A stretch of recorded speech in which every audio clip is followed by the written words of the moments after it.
signifying the evolution of the Undertaker. So with that being said, let's go ahead and pop off some of these heads and look at some more of these accessories. One of the cool things about this detailed is you see the Undertaker's face. He kind of looks like he's just somewhat smiling, which is kind of uncharacteristic. So I'm not sure why they made this face mold, but they did. But the other thing is that look at his hair. They went so much detail that they actually showed where his hair was dyed and the roots are actually starting to grow out. Crazy amount of detail that Mattel didn't have to do, but I think that just looks really, really cool. Just goes to show that extra line. So, as you can see, this face, this head sculpt, a little bit different than this head sculpt. So, once again, not quite sure why they decided to make such a new head with just a small little bit of difference, but they did. So, all right. One more head sculpt and his whole outfit. Now, the last little head sculpt that he has is your basic Undertaker, wherever he's got his hair in his face. This is your classic Undertaker.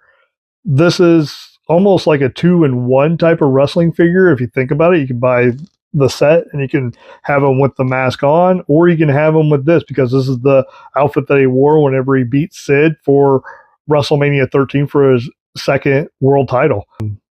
Kind of dealer's choice whenever you want to display him. I, on the other hand, I'm going to put his mask back on. But speaking of his mask, one of the accessories that they actually give you is the mask all by itself. As you can see, that sits right there, and then you can just pop him right onto his face. And if you put it on wrong, you can actually have the hair coming out of the eye hole. Just kidding. So give me just a second. Let's look and see what else we got with this. Now you get to see the Undertaker in all of his glory as he come down to the entrance ring. As you can see, his hands out, kind of doing the pose to get the urn. He also has mic holding hands, which is kind of ironic because at this time the Undertaker isn't really doing a whole lot of talking. It's all Paul Bearer, but it is what it is. Now the hat kind of just barely sits on top of his head. I don't really like that. I wish it would mold it a little bit better to where it would fit like an actual hat. Where right now, you can purposely see that it is barely on the top of his head. Kind of weird.